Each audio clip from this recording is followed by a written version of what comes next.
Chers internautes, bonjour. Je suis Nathalie Portois, je suis sophrologue caïcédienne pour bien-être et équilibre et je suis en compagnie aujourd'hui d'Amandine qui va nous expliquer sa spécialité du bien-être, enfin deux de ses spécialités du bien-être, la méditation et le yin yoga. Mais pour commencer, Amandine, peux-tu te présenter? Bonjour Nathalie, donc je m'appelle Amandine, je suis professeure de yoga et plus particulièrement de yin yoga et également j'anime des soirées méditation avec des groupes de méditants une fois par semaine et je propose autant le yin yoga que la méditation dans mon lieu de travail où également je masse en tant que thérapeute ayurvédique et je suis installée sur Volpénil. Très bien. Alors, est-ce qu'on peut commencer, est-ce que tu peux commencer par nous expliquer ce que tu fais en méditation? Alors en méditation, j'organise donc des groupes de méditation pour recevoir des méditants. Les méditants qui se présentent à mes animations, à mes soirées thématiques de méditation sont des personnes qui souhaitent découvrir la méditation, qui souhaitent débuter, qui souhaitent prendre l'habitude de méditer en groupe et de s'accorder ce temps et ce rendez-vous avec soi-même, mais aussi avec les autres pour justement pratiquer la méditation. J'anime différentes séances de méditation, on va dire, plutôt avec des thèmes, puisque dans le sens large de la méditation, c'est contempler.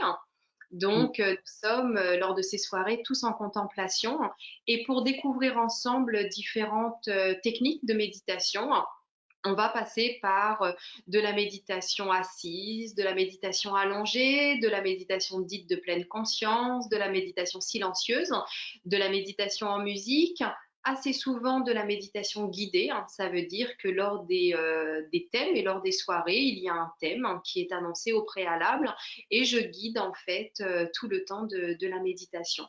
Donc on découvre ensemble et on pratique ensemble.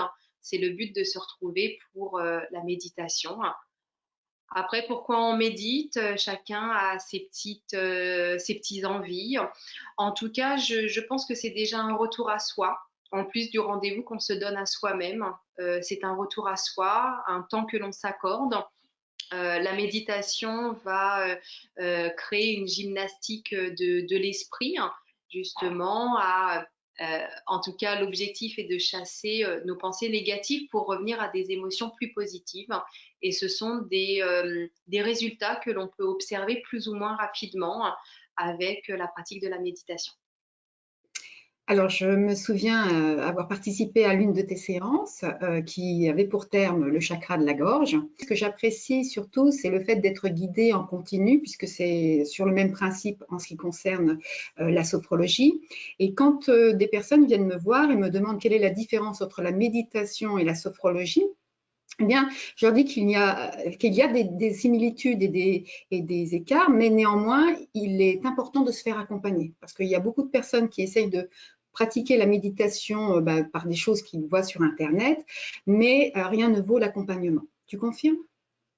Oui, je confirme, Nathalie. Merci d'ailleurs pour cette précision. C'est évident que la méditation peut paraître impressionnante au début. On s'imagine devoir rester assise en tailleur pendant 1 heure, le dos au mur ou pas, et si on n'y arrive pas parce qu'on a des pensées, on ne sait pas méditer. Donc, nombreuses sont les personnes que je rencontre aujourd'hui qui viennent à mes soirées méditation. Ce sont des personnes qui ont déjà échoué dans des débuts de pratique parce qu'elles se mettent trop la pression et peut-être voilà, le fait d'être accompagné, même si la méditation est silencieuse, également d'être guidé, d'être encadré, mais d'être aussi porté par une énergie de groupe permet de se dire j'ai médité 5 minutes, 10 minutes, parce que la méditation c'est ça, c'est méditer 5 minutes en silence, voilà, contempler, faire le vide autant que l'on peut. Et donc, tu as présenté tout à l'heure une autre discipline, alors que malheureusement, je n'ai pas encore pu tester, mais un jour viendra, c'est le yin yoga. Je n'avais jamais entendu parler de cette discipline. Est-ce que tu peux nous en dire plus? Bien sûr. Donc, le yin yoga fait partie des nombreux yogas avec différents noms que l'on peut leur accorder. On fait singulièrement une différence entre le yoga dynamique et le yoga plus doux, en tout cas plus immobile. Et c'est le cas du yin yoga. Le yin yoga est ce qu'on appelle un yoga restauratif, un yoga qui est calme, qui est doux et qui est surtout immobile, avec un maintien des postures pour accéder au fameux lâcher-prise, au lâcher-prise au niveau du corps, donc une détente musculaire par des étirements, par voilà, du lâcher-prise au niveau organique également, mais aussi le lâcher-prise là-haut, qui est peut-être un petit peu plus difficile et qui finalement peut très bien se combiner avec la méditation. On dit aussi que le yin yoga est une pratique méditative, hein. Donc c'est un yoga que l'on pratique en contemplation, hein, mais aussi en ressenti, hein, puisque on est très proche, hein, de nos ressentis, de nos émotions pendant la pratique du yin yoga. C'est très intéressant. Donc, si j'entends bien, ça pourrait convenir à des personnes qui, pour des raisons peut-être d'avancée en âge, de manque de souplesse ou de maladie, ne pourraient plus continuer leur séance de yoga comme elles en avaient l'habitude et se tourner vers ce type de yoga, c'est ça? Ouais. Oui, tout à fait, Nathalie. Il n'y a pas de requis ou de prérequis à avoir pour la pratique du yin yoga, puisque j'enseigne aussi cette pratique avec une règle du yoga qui dit qu'on fait ce que l'on peut, là où on est, comme on peut, avec les moyens qu'on a. Donc, on le voit aussi d'une semaine à l'autre que notre corps va coopérer ou un petit peu moins. Et c'est le cas en fait pour tout le monde. Chacun vient avec ce qu'il a et ce qu'il peut faire pendant la pratique. Il y a bien sûr des postures qui vont être aussi soulagées par l'utilisation de matériel. On parle de briques, de sangles, de couvertures, de coussins, pour que chaque personne puisse pratiquer la même séance, mais avec ses possibilités et son niveau de pratique. Donc, toujours en restant dans le confort. Toujours en restant dans le confort et toujours en restant dans cette globalité de l'être, du respect autant de notre corps que de notre esprit. Tout à fait. C'est pour ça que nos disciplines se complètent, puisqu'on est dans la même lignée, à savoir connecter le corps et l'esprit et prendre la personne dans sa globalité. Exactement. Souhaitais-tu ajouter quelque chose? Eh bien, non, en tout cas, j'ai hâte de pouvoir rencontrer de nouveaux consultants pour venir découvrir cette pratique. Essayer juste une séance permet justement de voir, comme toute autre pratique, quelle qu'elle soit, si ça me plaît, si ça me plaît pas, si j'ai envie de revenir, si ça fait du bien à mon corps ou à mon esprit.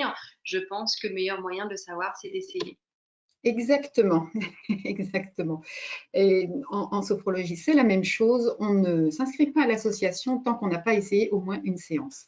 Puisque aussi, même si la discipline doit déjà nous convenir, et c'est aussi une question de relation avec le praticien, la praticienne qui nous accompagne. Voilà. Merci Amandine. Alors, si vous Merci. souhaitez prendre rendez-vous avec Amandine, ses coordonnées vont s'inscrire en dessous de cette vidéo. Et si vous aimez cette vidéo, eh bien, nous vous encourageons à la partager. Je vous donne rendez-vous dans les jours prochains pour découvrir d'autres disciplines du bien-être. Et si vous ne voulez pas les rater, alors je vous conseille fortement de vous abonner à la page. Nous vous souhaitons toutes les deux une excellente journée et vous disons à bientôt. Namasté.